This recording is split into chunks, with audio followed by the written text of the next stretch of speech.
C'est toujours avec un bonheur plus accru que nous vous retrouvons dans le cadre de la revue de presse grand format pour commenter l'actualité d'ici et d'ailleurs avec ceux qui la suivent de près pour vous, tel du lait sur le feu. Le feu, oui, il y en aura ce jour sur les antennes de l'Intelligent TV, mais rassurez-vous, il ne s'agit pas d'un feu qui brûle. Nos invités n'ont pas forcément la même appréhension des sujets à se mettre sous la dent. Bienvenue à toutes et à tous. Place au sommaire. Cécile Mobio est là pour nous livrer les différents sujets à l'ordre du jour. Cécile, bonjour. Bienvenue Cécile, vous avez la parole pour nous édifier sur le programme de ce jour. Merci Khalil, bonjour chers téléspectateurs et bienvenue dans le sommaire. Limogeage des DG du Conseil Coton en Arcade et de la RTI, la bonne gouvernance en marche sous Ouattara. En effet, les directeurs généraux de la radiodiffusion télévision ivoirienne, Fosseni Dambélé, et du Conseil Coton en Arcade, Adama Coulibaly, ont été relevés de leurs fonctions respectives par le chef de l'État ivoirien Alassane Ouattara. L'annonce a été faite par le porte-parole du gouvernement Amadou Coulibaly au terme d'un conseil des ministres présidé le mercredi 10 juillet 2024 par le chef de l'État Alassane Ouattara. 4 ans après sa mort, que reste-t-il de l'héritage de Gon Coulibaly? Que reste-t-il de l'héritage de feu Amadou Gon Coulibaly? C'est la question qui se pose 4 ans après le rappel à Dieu de l'ex-premier ministre ivoirien, décédé le 8 juillet 2020 après le Conseil des ministres. Un hommage lui a été rendu par sa famille politique pour commémorer le 4e anniversaire de sa disparition. Nous partons au Burkina Faso où la Côte d'Ivoire et le Bénin sont dans le collimateur du capitaine Ibrahim Traoré. Le capitaine Ibrahim Traoré, chef du régime militaire au pouvoir au Burkina Faso, accuse ses voisins ivoiriens et béninois de déstabiliser son pays dans un contexte de tension. Voilà, c'est tout pour le sommaire. Rendez-vous est pris pour le vendredi prochain. Je vous laisse en compagnie de Ibrahim Khalil. Merci beaucoup Cécile. Et puis, je voudrais vous dire que j'apprécie beaucoup votre chemise. Je ne sais pas si c'est une chemise ou voilà, un tissu de couleur marron, je crois bien. Merci Khalil. Vous êtes super. Merci beaucoup Cécile et puis très bon week-end à vous. On va se retrouver dans quelques instants pour donner le coup d'envoi de cette émission, la revue de presse grand format, et ça sera avec le premier. Nous sommes de retour sur le plateau pour commencer cette émission. Nos invités sont déjà installés. Nous avons 2 invités sur le plateau qui vont nous aider à comprendre ces différents sujets qui ont été donnés par Cécile Mobio. J'ai à ma droite sur ce plateau M. Traoré Sidiki, qui est inspecteur auditeur au CROU A1 d'Abidjan. Le CROU, c'est le Centre régional des œuvres universitaires. M. Traoré, bonjour.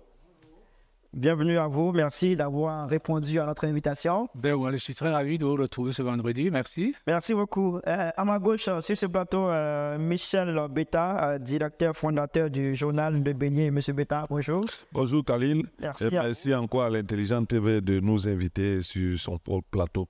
Merci beaucoup, messieurs, à tous les deux d'avoir honoré cette invitation. Nous allons ouvrir cette émission avec le premier sujet, le limogeage des DG de la RTI et du Conseil Coton en Arcade, la bonne gouvernance en marche sous Ouattara. C'est la question qu'on se pose.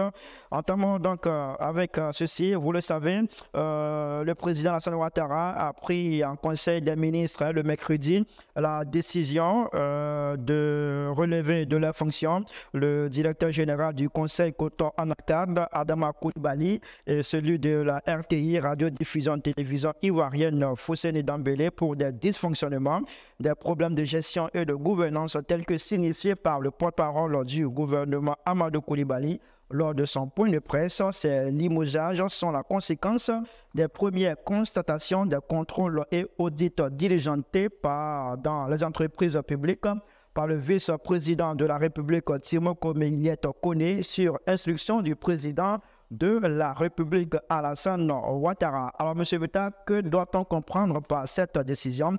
Est-ce à dire que la bonne gouvernance est en marche sous la présidence Ouattara? Merci pour la question. Mais moi, je n'aborderai pas la question d'abord sur le plan de la bonne gouvernance. Je vais l'aborder d'abord sur le plan de la nomination. D'accord. Je sais que Fousseni Dembélé est arrivé en 2019. En 2024, ça fait 5 ans de présence à la tête de cette structure et son homologue, je peux dire son homologue, un peu plus tôt. Voyez-vous, il faut que dans notre esprit, on inculque maintenant à chacun le temps de passage à un poste. Ce n'est pas un drame. Tu peux faire un poste et puis partir. Ce n'est pas un drame de quitter un poste. Maintenant, quand le gouvernement aborde la question de ce départ, on parle de mauvaise gestion. Moi, je dis, voyez-vous, la chose la plus facile de faire, c'est d'accuser. On a de mauvaise gestion. Quand on montre les éléments probants de cette gestion-là, qui vont nous édifier, nous tous, c'est à quoi qu'on peut chasser quelqu'un, lui coller l'étiquette, ternir son image. Bon, ce qui va me choquer encore plus, ce n'est pas que j'ai quelque chose contre ces personnes, qu'on les nomme ailleurs. Parce que plusieurs personnes ici ont été chassées pour les mêmes raisons et après on les retrouve dans d'autres postes. C'est-à-dire qu'on fait la promotion de la mauvaise gestion quand on veut les nommer ailleurs. Donc je dis, moi je ne peux pas m'hasarder sur la question de la mauvaise gestion. Parce que je veux avoir des éléments pour lesquels analyser et me rendre compte que ces personnes ont fauté dans leur gestion. Mais pour l'instant, je constate que 2 personnalités ont été retirées de leur poste. Mais je veux qu'on se mette aussi en tête que partir d'un poste, ce n'est pas un drame. Vous êtes venu, vous devez partir. Il faut que les gens apprennent maintenant à demander à partir aussi.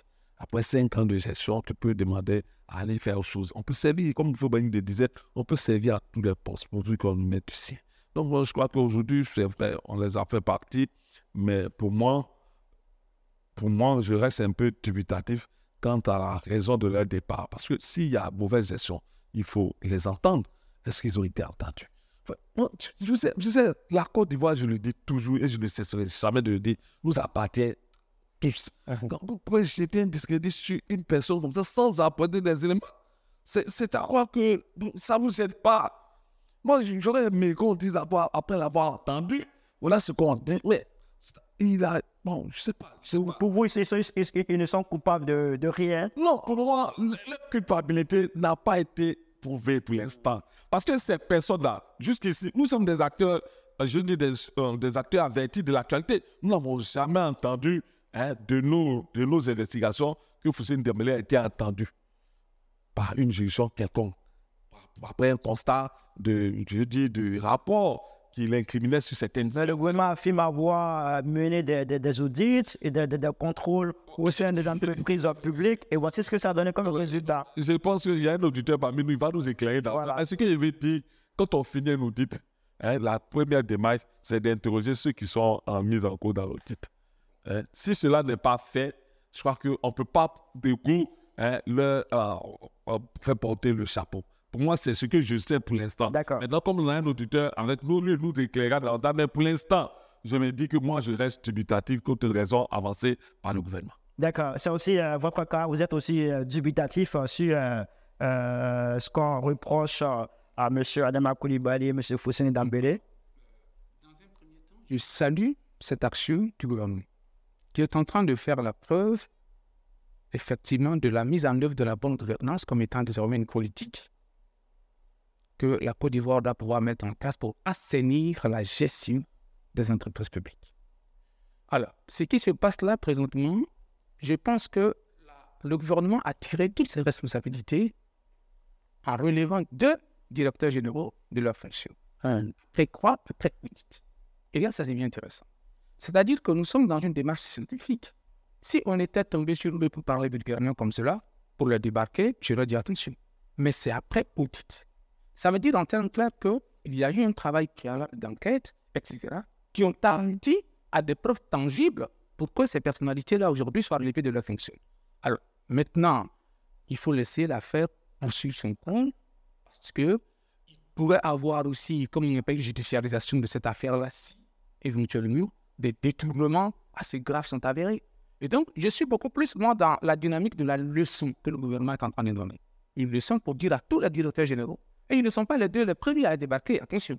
Il y a eu des cas tels que M. Diaby Lassiné, M. Soro Kibeya, M. Yapi Ange Désiré, M. Ouattara Youssouf, etc., qui sont aussi des DG qui ont été débarqués à un moment donné. Et donc je dis, le gouvernement Ouattara est en train de faire la preuve que la bonne gouvernance est en train de devenir une réalité en Côte d'Ivoire et un signal aux autres, attention, désormais faites attention à votre gestion. Alors, ce que ça veut dire, c'est qu'il n'y a pas d'éléments tangibles, d'éléments concrets qui pourraient attester de ce qu'on leur reproche. On parle de mauvaise gouvernance, de problèmes de gestion, problèmes de gouvernance. Qu'est-ce qu'ils ont fait concrètement? Non. Alors, expliquez-nous. Merci. À ce niveau, il faut vous rassurer du fait que les gestions de ce type ne sont pas reversées aux citoyens lambda que nous sommes. Pas du tout. Nous sommes dans une démarche institutionnelle. Est-ce que vous comprenez? Nous sommes dans une démarche institutionnelle, ce qui fait que nous qui sommes des citoyens lambda, nous sommes en attente de voir jusqu'où cette affaire va aller. Mais on ne peut pas, et ça, rassurez-vous, débarquer des directeurs de ce niveau pour tout simplement, excusez-moi, mais sur le principe. Alors, si on vous comprend, ce n'est pas le moment de mettre sur la table ce qu'on leur reproche concrètement. Non, concrètement, nous, on n'a pas besoin de le savoir pour l'instant, tant qu'ils n'ont pas fini de boucler leur enquête. Ok, donc il faut laisser les enquêtes aller au bout. Merci. Merci de nous éclairer sur ces questions-là. Mais je suis surpris que vous parliez de Diaby, ça fait combien d'années? Ça fait combien d'années? Bon, vraiment, vous savez, nous sommes avec des acteurs politiques. C'est pourquoi je me méfie. Moi, je dis souvent aux gens, on n'a rien contre quelqu'un. On n'a rien contre le pouvoir Ouattara, mais on a tout pour les Ivoiriens. Parce que quand tu portes des accusations aussi graves contre quelqu'un, un citoyen quelconque, mais il faut apporter des éléments. On ne peut pas t'autoriser à nous porter le chapeau de mauvaise gouvernance et puis tu te dis, bon, j'aurai le temps de prouver. Mais attends, avant de le débarquer, il faut le prouver. Parce que, d'une part, parce que même l'audit dont on parle, l'audit a des paramètres dans lesquels on entend le concéder. Mais pour nous-mêmes qui sommes, je vous disais tantôt, que nous sommes des citoyens qui observons l'actualité, qui fouillons l'actualité. Nous ne sommes pas assis dans notre salon et puis nous disons des choses. Jusqu'à ce jour, moi je peux témoigner que je n'ai pas entendu, je sais, on m'apporte la preuve contraire, que M. Alseni, comme on l'appelle souvent, parce que bon... Alseni, il a été dans la presse écrite. On le sait. On l'a suivi. Donc, M. Alseni ou bien son homologue débarqué, Adama Koulibaly, ont été entendus. C'est ça ma question. Je ne mets pas en doute, mais je suis...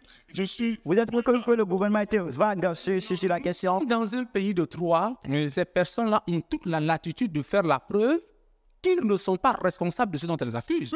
Moi, je pense... En faisant quoi? Mais il faut saisir les juridictions. Si vous savez, je parlais tout à l'heure, en fait, que je suis très intéressant, c'est l'honorabilité de gens. Voilà. Est-ce que vous savez que ça tombe sous le coup de la loi que vous ayez porté atteinte à l'honorabilité de quelqu'un? Mais c'est ce qui s'est fait, non? S'il vous plaît, je n'ai pas fini. Oui, allez-y. Donc, ces personnes-là ont le droit de se plaindre et nous verrons ce que cela va donner aussi. C'est-à-dire qu'il faut ouvrir l'esprit aux Ivoiriens sur tout ça. Aujourd'hui, la justice, elle est pour tous les Ivoiriens. Si vous estimez que vous êtes lésé dans vos droits, alors c'est à vous de faire la démarche qu'il faut pour pouvoir justement vous faire entendre.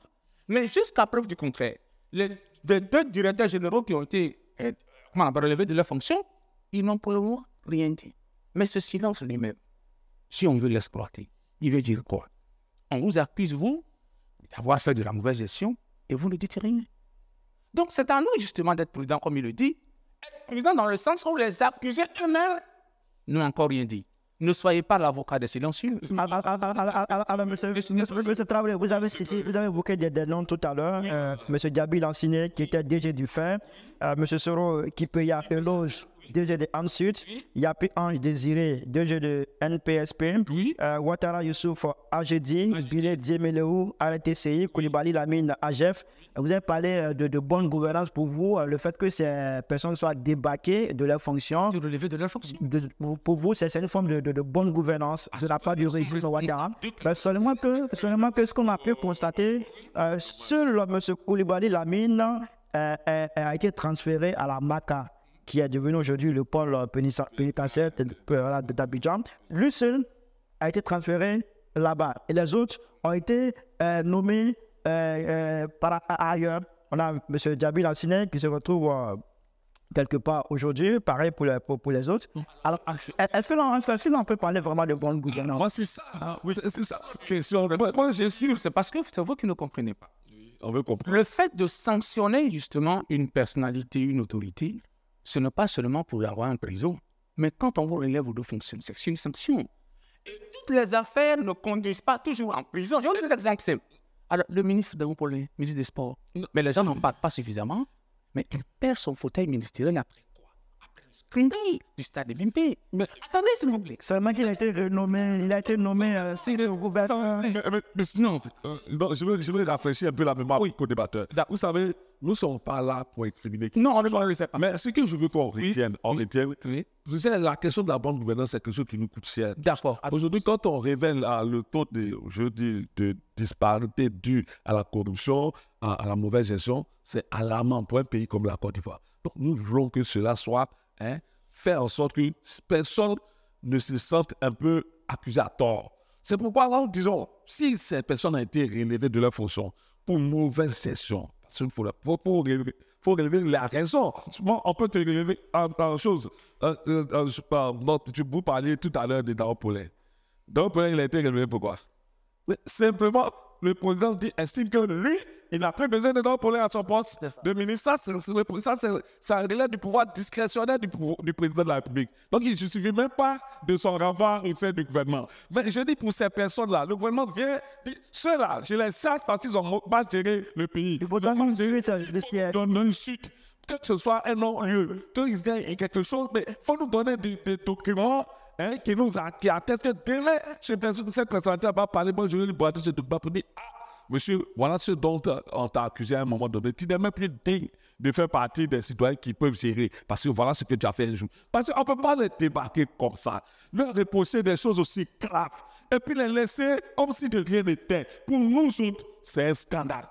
Voilà, pour nous, c'est un scandale. Et c'est ce que nous ne pouvons pas tolérer. Non, justement. Alors, je commence par le principe simple que dès l'instant où des gens ont été relevés de leur fonction, il faut applaudir déjà la mesure. Mais c'est pas ça que je commence. Mais il n'y a pas de suite, est-ce qu'on dit? Il n'y a pas de suite pour quelqu'un qui a été... Non, s'il vous plaît.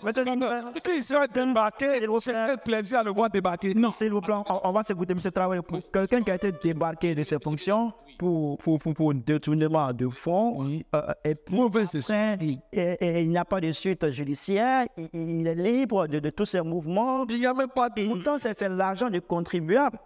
Il n'y a pas de suite judiciaire, il ne passe pas devant la justice. J'ai aucun plaisir à le voir débarquer. J'ai aucun plaisir.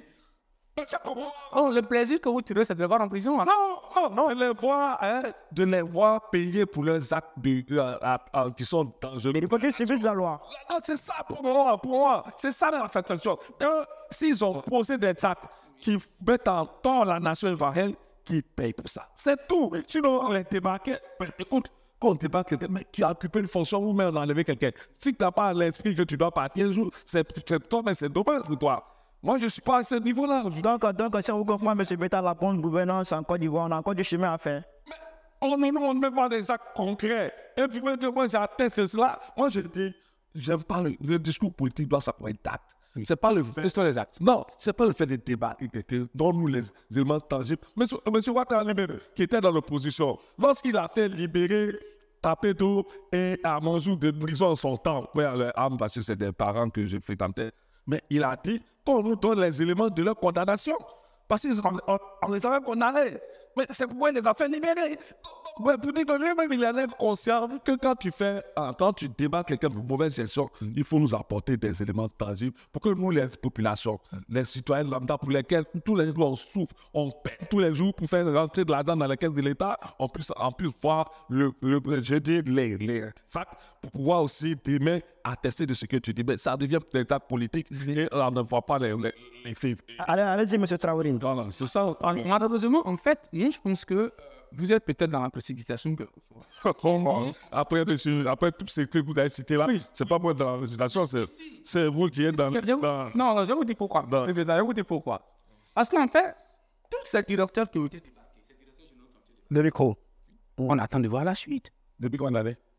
On attend de voir. Depuis combien d'années? Attends, vous connaissez une procédure judiciaire, souvent combien d'années ça prend?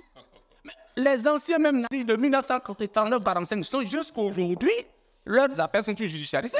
moi, je pense qu'il faut d'abord apprendre à saluer des actions et puis attendre la suite. Moi, c'est ce que je vois. Non, mais j'ai vu des actions qui n'ont pas été chutées. Monsieur Pétain, s'il vous plaît, on va l'écouter, vous allez réagir. Ne sont pas encore achevées, je le crois. Les actions sont dans une dynamique, j'en suis persuadé. Mais je pars du principe simple que le président Ouattara vient de dire finalement aux gens, attention, votre gestion est désormais contrôlée et faites attention dans votre gestion. Voir par le passé de La bonne gouvernance, moi je pense, la bonne gouvernance peut se construire aussi à partir de là.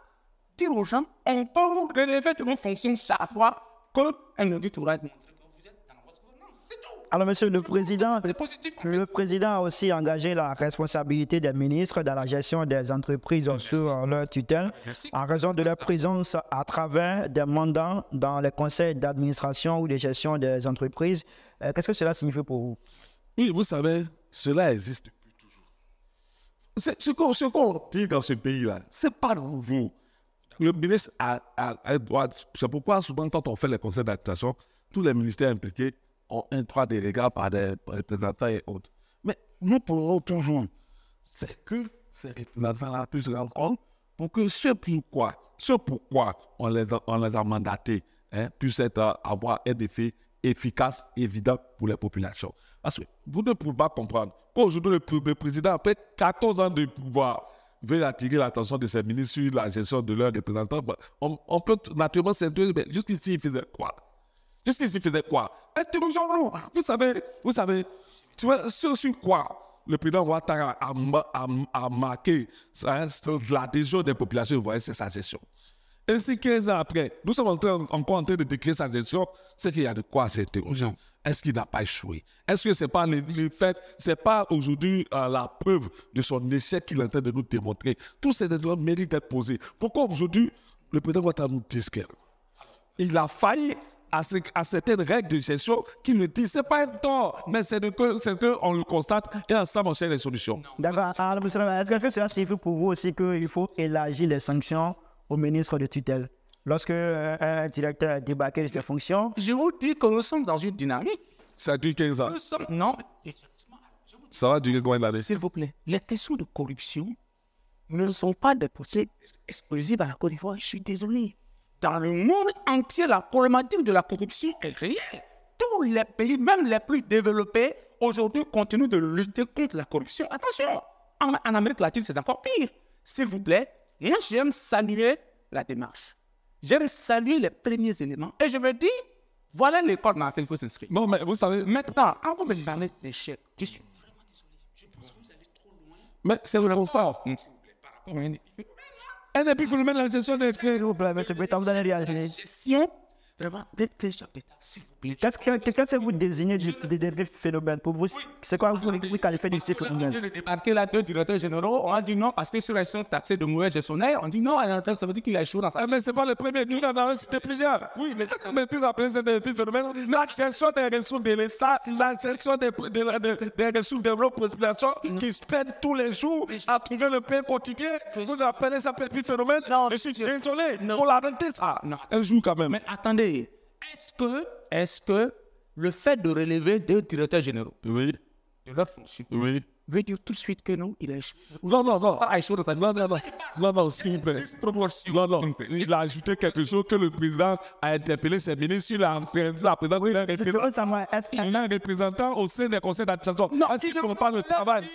Mais attendez, c'est pas tous les jours dans l'éducation que vous donnez aux enfants. Est-ce que tous les jours vous n'insistez pas sur les valeurs? Ça veut dire que pour que vous avez échoué, vous êtes dans un rappel. Et chez nous là, la répétition est pire. Ah non, il répète son ministre. Et dit au ministre, attention. On ne voit pas ça dans tous les conseils des ministres. S'il le fait aujourd'hui, c'est qu'il y a un problème. Moi je pense. Non, ne les ramenez pas avec moi. Non, les autres régimes, à mon avis, sont même pas très bien placés pour moi pour attaquer la gestion. Et les autres régimes, c'est lesquels? Ça veut dire qu'aujourd'hui, C'est lesquels les autres? nous avons obtenu, avec le gouvernement de Ouattara, sincèrement, tout ce que vous imaginez là, en termes d'infrastructures scolaires, sanitaires, s'il y avait la corruption, on vous le dit, mais c'est triste. on n'en serait pas là, ce serait une banqueroute pour l'État de Côte d'Ivoire. D'accord. C'est ça que je parle. Est-ce que... Je me dis, il faut apprendre aux gens à être réalistes, ça c'est deux. Est-ce que les ministres n'ont pas été laxistes jusqu'à ce jour, d'où cette interpellation du président Alassane Ouattara? Non, moi, je ne suis pas dans ce rapport de laxisme, en fait. Je suis plutôt dans un rappel au quotidien du fait que c'est plutôt dans cela. Il faut les sanctionner aussi. Les DG qui sont sous leur tutelle sont débarqués. Il faut sanctionner aussi les ministres. Il faut aussi les débarquer. Je laisse en fait cette responsabilité au président lui-même. Pourquoi est-ce que je le dis? Parce que les responsabilités ne sont pas toujours les mêmes à un certain niveau dans une administration donnée. Ça, c'est clair. La gestion, un ministre est un manager. Ces différents collaborateurs peuvent fauter ça et là. Si on peut nommément trouver celui qui a fait la faute et le relever de ses fonctions, je pense que ça aussi, c'est correct. C'est aussi correct, en fait, que de voir chaque fois des ministres en train de débattre parce qu'il y a un collaborateur qui a mal fait. Moi, je pense même qu'il faut saluer cette façon de faire. C'est mon avis. Il faut saluer cette façon de faire à débarquer les concernés directement dans leur gestion. De sorte que quoi?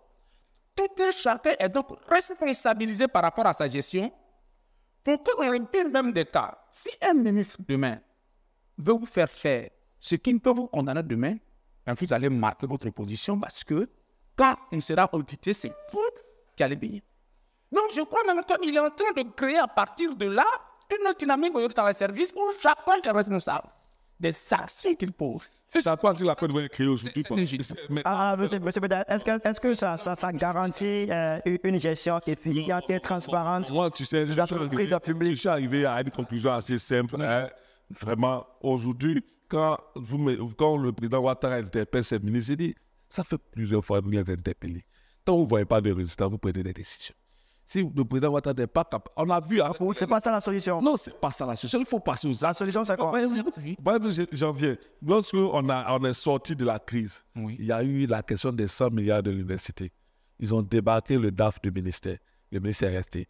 Ça aurait dû interpeller le président. Si aujourd'hui encore, vous êtes en train d'interpeller vos ministres sur des questions que nous tous nous voyons, que nous tous nous savons, mais moi je crois que vous êtes en train de ruser avec la gestion publique. Et moi, je ne parle peut-être pas de part d'échec. Si après 14 ans de pouvoir, alors que vous devez faire deux mandats, 10 ans, vous êtes à 14 ans, un bonus qu'on vous a donné, et vous êtes en train de régler les problèmes évidents comme ça, que nous connaissons tous. Ben, je dis, attends, c'est quoi le problème? Non, c'est l'incapacité à gérer, c'est l'incapacité à faire ce qu'il faut, qui fait qu'on est en soi là encore.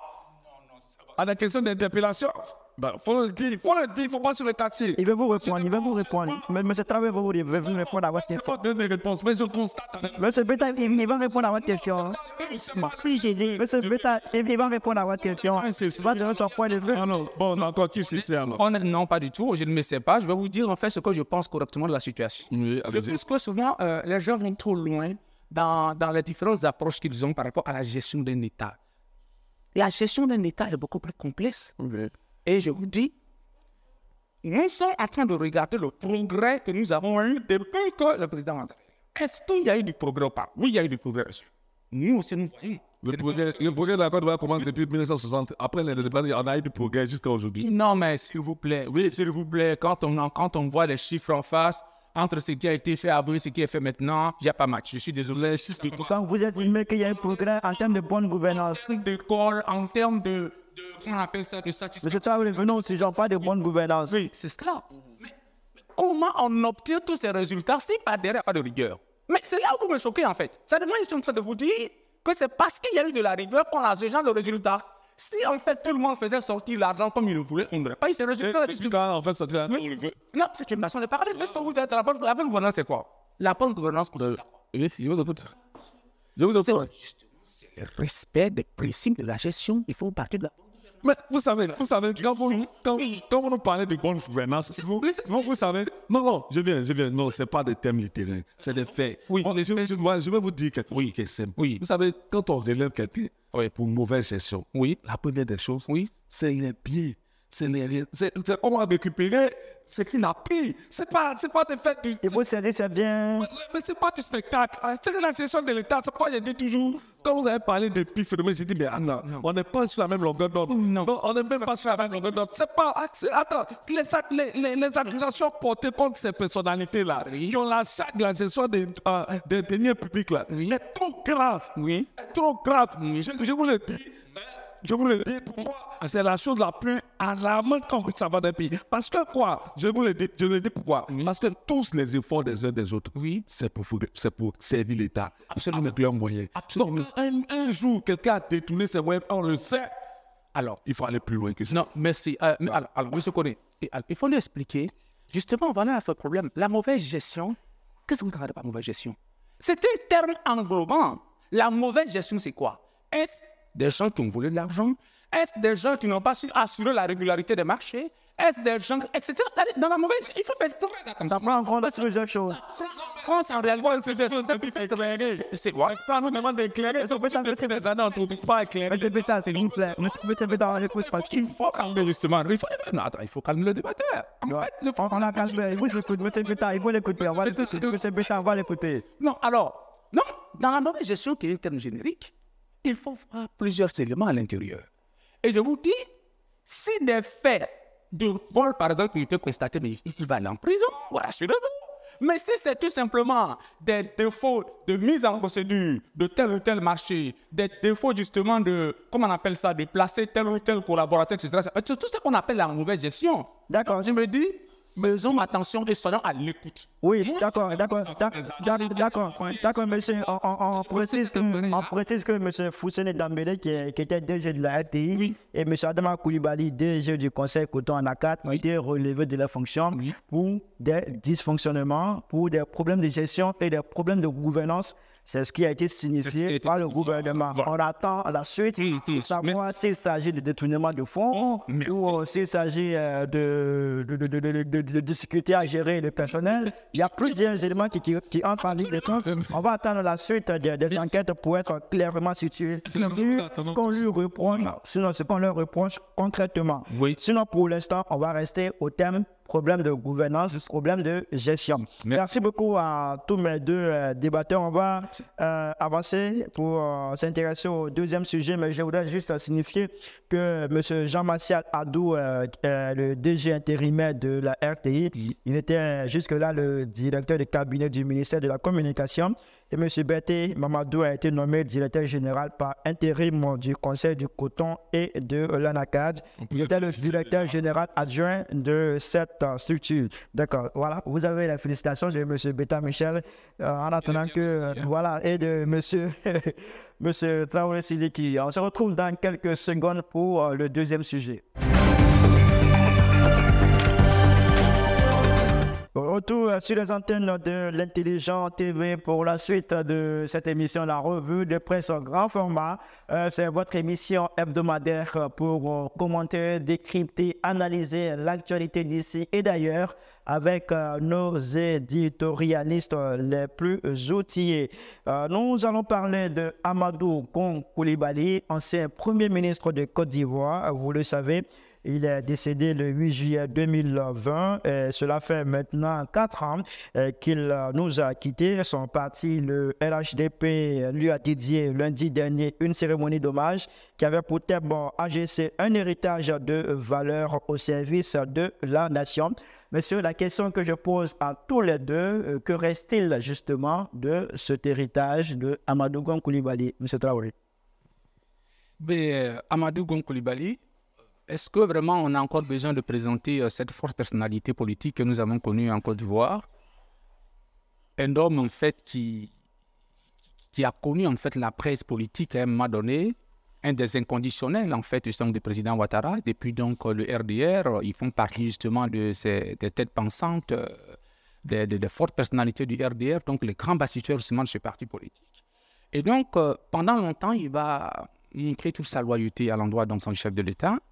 Et grâce à lui, nous avons obtenu en fait au niveau des RHDP 100 ans des victoires assez impressionnantes. Quand par exemple une ville comme Korogo à l'époque qui était de PDCI, Mais c'est Amadou Gon qui fait basculer, en fait, comment on appelle ça, Korogo, en fait, dans le bastion du RDR. Donc, c'était un gros travailleur, moi je dis, pour le parti. Et donc, ce qui fait que pour le RHDP aujourd'hui, Amadou Gon Coulibaly, il reste dans la mémoire collective, en fait, pour nous, les RHDP. Et je suis d'autant même plus séduit que le parti lui fait ce retour-là de façon conséquente. Il y a même un institut aujourd'hui qui lui a dévolu, hein, on forme politiquement des jeunes, etc. Donc, politiquement des jeunes. Donc, pour dire que Amadou Gon Coulibaly, de là où il est, ben, son parti ne l'oublie pas.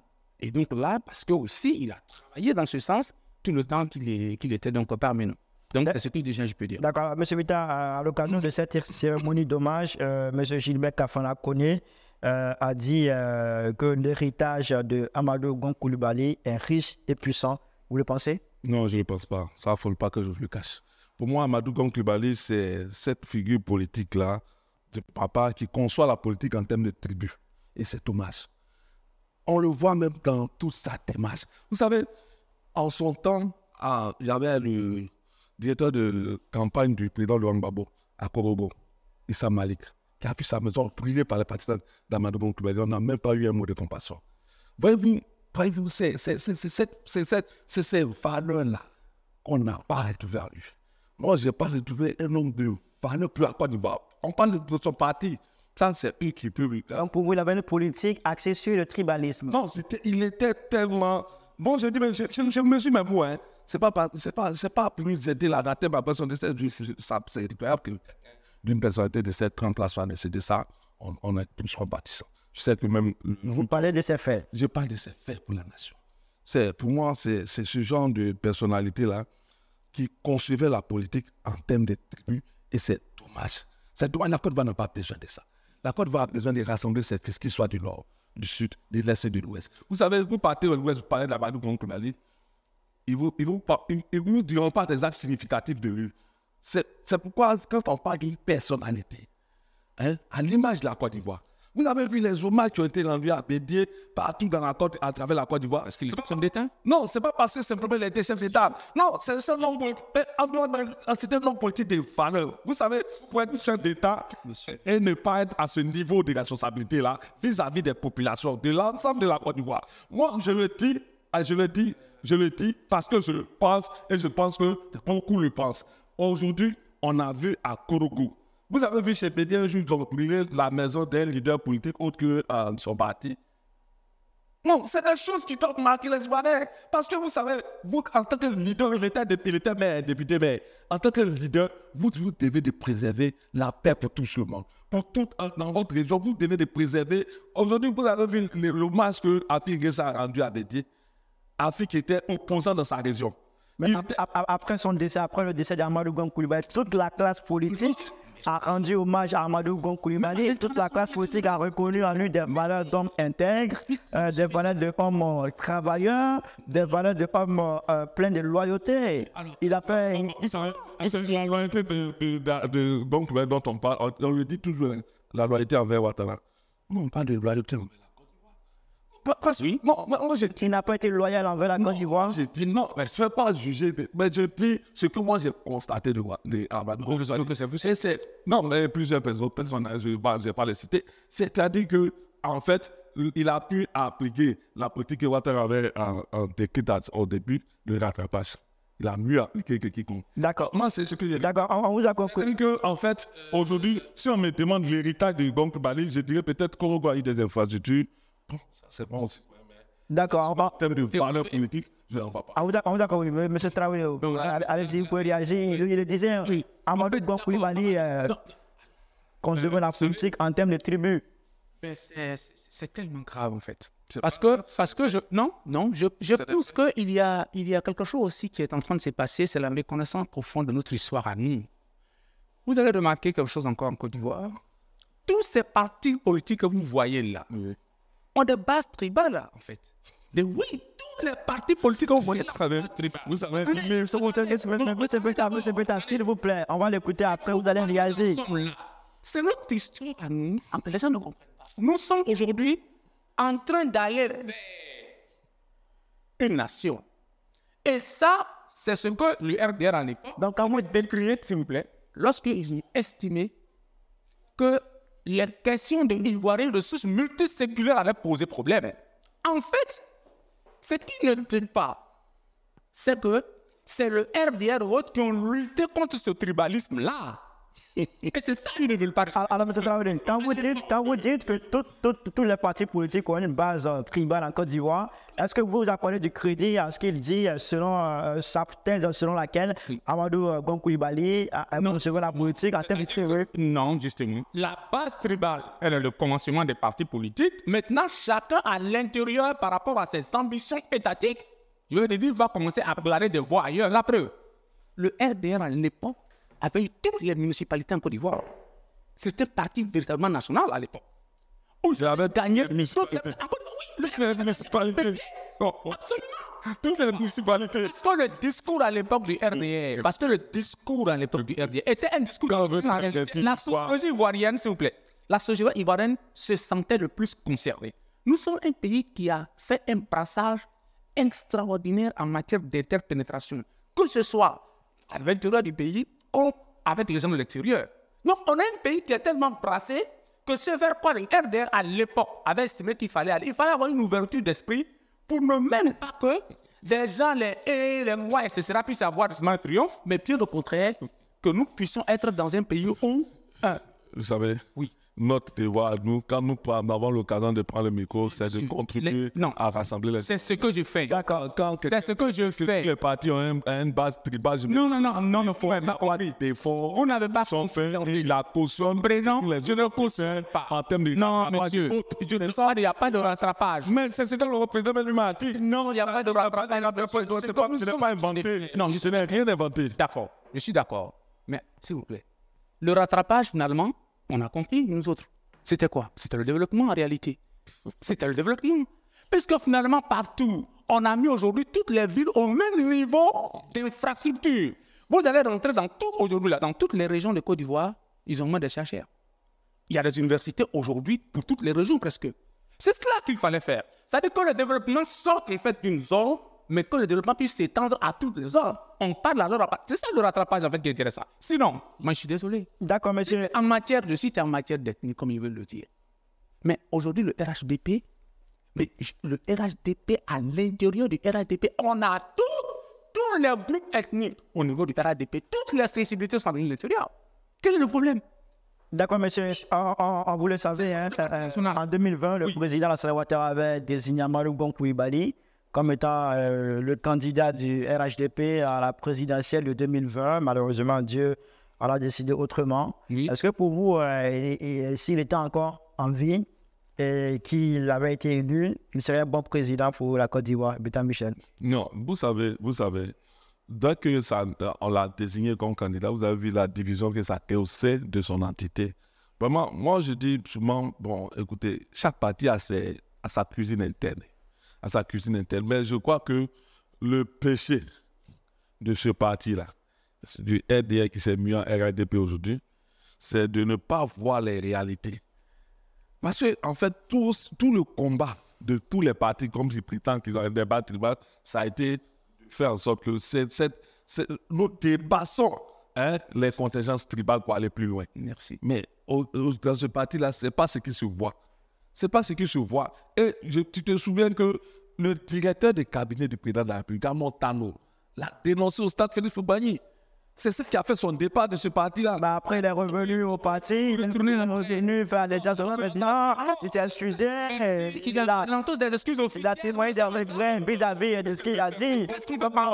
Comme si ce qu'il disait n'était pas vrai. Il faut lui savoir. Vous savez, ce jeu politique qu'on a parlé de Sabaridé, là, c'est frustrant pour nous autres qui nous disons, les gens vont toujours induire leur population, ils vont conduire la population à la dérive. Parce que ce n'est pas un jeu. Tout ce propos que vous tenez là, il s'incruse dans les esprits. Vous ne pouvez pas dire, j'ai oublié. Après que vous ayez dit des propos comme ça. Mais donc, monsieur Perret, vous ne le citez pas sur un plateau. Vous êtes trompé. Mais c'est quoi? Mais vous ne le citez pas dans ce cas sur un plateau. Je me suis trompé. Mais vous ne le citez pas. Moi, je ne considère même pas cette tromperie. Je considère que, sincèrement, il y a quelqu'un qui a dit, mais comment il regarde ses enfants? après avoir dit tout cela. Bon, je ne veux pas rentrer... D'accord. Il n'est même pas le seul dans le cas. Amon Talon n'est pas... C'était le problème de Amon Talon n'est pas le sujet. M. Traoré, on parle d'Amadou Gon. Est-ce que pour vous, s'il était en vie et qu'il avait été élu, il allait faire un bon président pour la Côte d'Ivoire? Oui. L'appareil du RHDP pour reporter vous allez sauver, ce n'est pas possible. Parce qu'il est le fruit d'un appareil politique. Et c'est un monsieur, contrairement à ce qu'on croit, qui depuis longtemps, il est dans le sérail politique. Il travaille à un haut niveau. Donc, moi, je pense que nous sommes en train de chercher à la tête du pays des technocrates, des hommes qui ont une expertise. Amadou Gon avait cette expertise-là. Il avait cette expertise. En plus de cela, il est un influent d'un appareil politique aujourd'hui en Côte d'Ivoire, qu'on le veut ou pas, qui a battu tous les autres partis à toutes les élections possibles. À part de ce test-là, moi je dis, mais quand vous avez cet appareil entre les mains, vous avez vous-même une expertise. Il n'y a pas de raison que vous ne gagnez pas. Comme nous sommes dans les projections, voilà pourquoi on parle ici. Mais je dis que les éléments qui sont là nous permettaient de projeter déjà quelque chose de positif concernant la gestion de Amadou Gon du pouvoir. C'est clair. D'accord, c'est bien noté. Messieurs, on va partir maintenant pour une petite pause et se retrouver dans quelques secondes pour le dernier sujet de cette émission, la revue de presse grand format. Je précise que vous êtes sur les antennes de l'Intelligent TV. Le capitaine Ibrahim Traoré fait encore parler de lui dans un discours hier jeudi. Le chef de la junte militaire au Burkina Faso a accusé la Côte d'Ivoire et le Bénin de vouloir déstabiliser son pays. Selon ses propos, Abidjan héberge un centre des opérations pour déstabiliser le pays des hommes intègres. S'agissant du Bénin, Ibrahim Traoré affirme qu'il abrite 2 bases militaires françaises. Il a dit avoir les preuves de ces accusations et entend les montrer très bientôt. Monsieur Beta, comment vous réagissez à ces accusations du capitaine Ibrahim Traoré? Oui, j'ai constaté que ces accusations sont quand même excessives, mais comme l'autorité a dit détenir des preuves, je veux rester en train de m'interroger et puis moins m'hasarder en termes d'analyse sur le sujet. Parce que je me dis, soit je pourrais dire non, mais à Ibrahim Traoré, mais il est excessif, il a dit là, mais si demain il m'apporte les preuves, je me retrouve comment? Donc, je préfère dire aux autorités ivoiriennes de regarder de près ce genre de choses-là, de voir s'il n'y a pas des éléments qui peuvent nous compromettre vis-à-vis de ces gens de choses. Regardez de près comment cela... Quelqu'un dit quelque chose.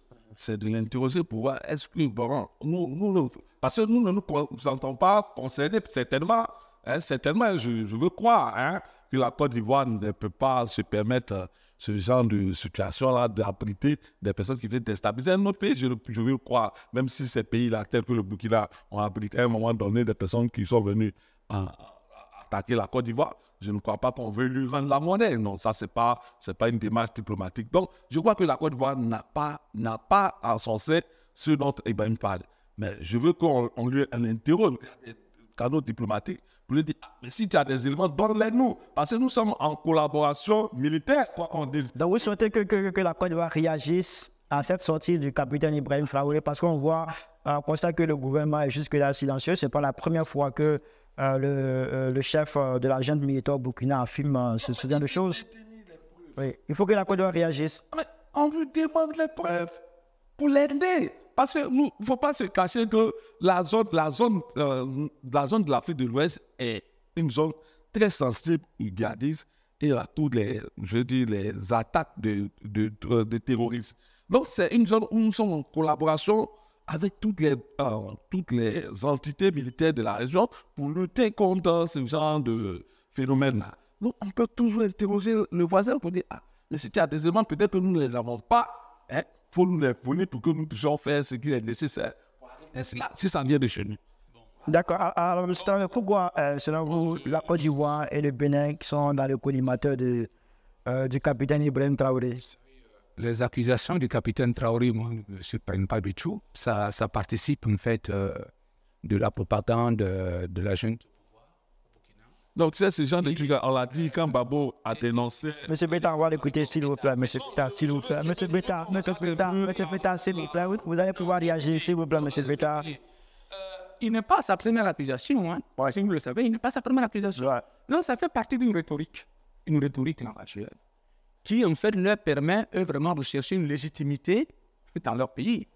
Alors, sinon, la Côte d'Ivoire, en fait, moi je pense plutôt, nous sommes le pays, au contraire, qui leur garantit plus de sécurité que n'importe quel autre pays. Pourquoi? Parce que chez nous, ils ont un nombre de ressortissants d'abord qui est très, très, très important. Donc, si vous devez nous transformer en ennemi ou en adversaire, mais c'est vous qui faites du temps. En plus de cela, bon, ils nous soupçonnent d'être en fait, voilà, le bras avancé de la France, voilà, dans la zone de la CEDEAO pour en fait, etc., les mettre en mal par rapport à leur pouvoir. Mais moi, je dis, à chaque pays de trouver le partenaire que lui. Je suis sur cette question-là.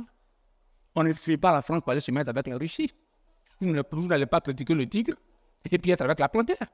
Donc, pour moi, ça me pose un problème dans leur méthode, en fait, de procéder.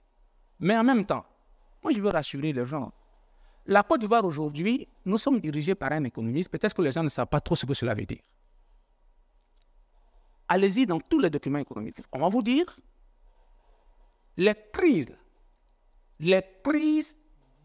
dévalorisent ou défavorisent les affaires. Donc, la Côte d'Ivoire ne sera jamais en première à aller chercher des crises. Autrement, nous, on est en train d'avancer. Notre élan vers le progrès va prendre un Donc, coup. pour vous, la Côte d'Ivoire n'a pas réagi à faire plus. On n'a non seulement pas réagi, mais on n'a même pas, on n'a même pas intérêt à ce que le Burkina aujourd'hui soit en feu et sang. Pourquoi? Parce que tout simplement, tous vos ressortissants retrouvent chez nous. Et déjà, ça a commencé à la frontière, vous le savez. On a aujourd'hui abrité pas mal de ressortissants burkinabés. Donc, en fait, la junte, moi, je crois qu'elle est dans un fonctionnement qui m'inquiète. Pourquoi? Mais vous gagnerez à faire la paix avec vos voisins. D'ailleurs, vous savez que les attaques, pour la plupart qui rentrent au Burkina, viennent du nord du Burkina et de l'est. C'est là-bas que devient le problème, ce n'est pas au sud du Burkina où la Côte d'Ivoire se trouve. Donc, quelque part, ils n'ont pas encore trouvé, moi je crois, les véritables raisons de leur problème. Donc, c'est à eux de revoir, moi je crois, leur discours, et de chercher à paix avec nous. Nous, on veut la paix parce que nous, aujourd'hui, on est en train de se développer. Voilà ce que je dis. Mesdames, monsieur, vous voulez réagir? Non, mais bon, moi je dis, quand il y a les questions militaires, les questions diplomatiques, je veux que le gouvernement lui-même se penche sur ces questions-là. Parce que nous, on ne peut que spéculer, peut-être dire des choses. En son temps, vous vous souvenez qu'ils ont fait sortir un audio sur tentative de coup d'État au Burkina où un de nos premiers ministres a été impliqué. En son temps, le Burkina a abrité des personnes qui sont venues attaquer la Côte d'Ivoire. Donc, voyez-vous, ce n'est pas des questions qu'on prend à la légère. Donc, comme nous sommes seulement des citoyens qui n'avons pas les leviers de l'État, c'est pourquoi j'invite nos autorités à se pencher sur ces questions-là pour mieux aborder ça et mieux maîtriser les contours afin qu'on ne soit pas surpris un jour. C'est tout. Voilà. Ben, monsieur Beda, merci. On n'a pas les leviers de l'État. Si vous le reconnaissez, je suis d'accord. Là, on n'a pas les leviers de l'État. Ouais, voilà. Et partout, c'est pareil. Nous sommes les citoyens lambda, on n'a pas toujours les leviers de l'État. Donc, c'est au loin que nous faisons des observations. Et donc, à partir de là, voilà pourquoi j'ai demandé tout à l'heure la relativisation de ce discours. Parce que la vérité, c'est ça. Il y a des choses qui se passent en Chine, la diplomatie dont on parle tant.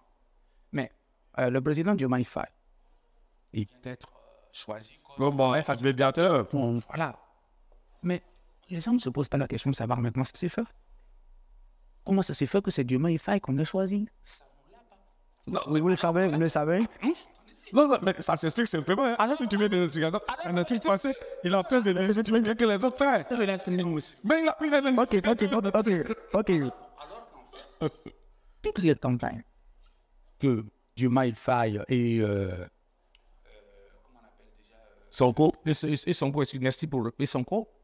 Mais tous leurs discours avaient aussi des discours souverainistes, des discours vraiment de départ de la France, etc. Donc, les gens avaient le sentiment que ces personnes-là étaient en rupture drastique avec cela. Non seulement quand c'est pas la pratique, mais au contraire. Et c'est ça la réelle politique. Et je veux que les capitaines, bon, que ce soit au Mali, au Burkina, voilà, Au Niger, que ces personnes-là s'imprègnent de la réalité. Et la réalité va les rattraper, moi je vous le garantis. La réalité du terrain va les rattraper. Monsieur Beta, vous disiez que c'est parce qu'il est plus légitime que les autres. Naturellement. On sait comment Diomaye Faye est arrivé au pouvoir. C'est ce que le président, le diplomate malien disait. En Côte d'Ivoire, on a un président qui prend la balle, il s'étripe et puis il part. Bon, je dis que quand vous faites ça, c'est pas pour vous-même. C'est ce que vous donnez. C'est ça. Mais attends, je l'ai rien inventé. C'est l'image que vous donnez aux autres. Quand on manipule les constitutions pour se mettre, l'image que vous donnez aux autres, c'est pas la bonne image. Vous savez, quelqu'un me disait une fois, le développement de notre pays viendra de la stabilité. Et la stabilité, ça vient d'avoir des tests. Quand on ne peut pas manipuler les tests, on est sûr d'aller loin. Mais aujourd'hui, là... Monsieur Pétard, revenons au débat. Sur ça. Pour dire quoi? Pour dire qu'aujourd'hui, le Burkina nous accuse. Oui. On est je dis, moi, on est mal placé. De ma posture, je suis mal placé pour me positionner en contre bien je veux plutôt qu'on continue d'entretenir des relations de paix, des relations de bon voisinage avec ce voisin-là, que de rentrer dans un conflit. Monsieur Pétard, je viens, monsieur Pétard, pour le premier sujet sur le limogeage des DG, vous avez donné l'impression de quelqu'un qui voulait qu'on nous montre les preuves tout de suite. Pour attester. Ben là encore, Ibrahim Traoré a dit... Ils ont dit de donner des preuves. Mais qui nous la donne? C'est pourquoi j'ai dit que le gouvernement, quand le gouvernement fasse la démarche, peut-être que ces éléments qu'il a. C'est pourquoi j'ai parlé... Est-ce que son gouvernement de demander de donner les preuves? Les bons rapports diplomatiques entre nos deux pays ont des leviers dans lesquels on peut échanger. Quand quelqu'un dit j'ai des preuves contre toi sur telle chose, mais attends, la bonne démarche, ce serait quoi? Ce serait quoi? Parce que toi, tu n'as pas d'essai de le déstabiliser. Peut-être qu'il y a des choses. C'est à nous de lui demander les preuves. Des choses que tu n'as pas peut-être tu n'as pas en ta possession. Des éléments que tu n'as pas en ta possession. C'est la bonne collaboration militaire, je dis, d'enquête entre vos deux pays. Tu dis, peut-être que tu as des éléments que moi, je n'ai pas. D'accord. Alors, monsieur Traoré, la Côte d'Ivoire demande les preuves ou c'est... Je vous dis, ils n'ont aucune preuve. Voilà, mais dans la démagogie, ça c'est rassuré. C'est le point de vue de M. Traoré. On nous soupçonnera de tout parce que bon, voilà, ils ne sont pas en odeur de sécurité avec la France. Ils estiment que la Côte d'Ivoire est très très proche de la France et donc par conséquent, la France qui est partie du Mali, du Burkina, tout le monde le sait dans quelles conditions. Donc à partir de la Côte d'Ivoire, voilà, on courra toujours leur faire quelque chose qui met à mal. Mais en fait, le capitaine Ibrahim Traoré, vous allez voir, il a affaire à la société civile burkinabé déjà. Il faut lire l'actualité pour vous rendre compte du fait que la presse, vous qui êtes journaliste, vous devez avoir mal, est bâillonnée aujourd'hui au Burkina Faso. Il faut qu'on en parle. Aujourd'hui, la société civile, même les activités politiques sont suspendues. Alors, moi, je dis, on verra bien comment ça va aller tourner. Avec tel autre inconvénient, c'est que tout l'Est de Nord aujourd'hui du Burkina est devenu une sorte de non-droit, pratiquement. Mais vous faites comment? Tout à fait. Je pense que de plus en plus, il faut que nos intellectuels qui semblent en fait par derrière à demi-mot encourager ce genre de posture-là, leur disent la vérité sur le monde aujourd'hui. Le véritable problème du monde aujourd'hui, ce n'est pas une histoire de se bander les muscles ou en fait de bomber la poitrine. Il s'agit d'une intelligence économique. C'est cela le monde aujourd'hui. Et si en fait au Burkina, au Mali, au Niger, vous ne mettez pas en place une intelligence économique, mais vos biceps n'y feront rien du tout. Mais pour revenir rapidement à quelque chose qu'il a dit tout à l'heure qui m'a vraiment gêné, parce que je l'entends souvent, je n'ai jamais eu l'occasion de répondre. On parle de tripatouillage de la Constitution, etc. Dites aux Ivoiriens, cette Constitution-là, tripatouillée, a été votée. Et c'est ce que les gens ne comprennent pas. Alors, monsieur, je crois que c'est... La Constitution a été votée. Je crois que le débat a pris Monsieur, si vous voulez, nous voulons pouvoir programmer ça pour un débat spécial et puis vous inviter pour qu'on puisse en débattre clairement, en long et en large. Mais pour aujourd'hui, ce n'est pas le sujet. On va s'arrêter là, monsieur, pour cette émission, la revue de presse grand format. Merci à tous les deux, M. Beta Michel et M. Traoré Sidiki. Merci d'avoir été avec nous pour commenter l'actualité d'ici et d'ailleurs. On va se retrouver la semaine prochaine pour une autre édition. D'ici là, portez-vous bien. Bon week-end à toutes et à tous. Je vous aime plus que moi-même, mais moins que Dieu. Au revoir.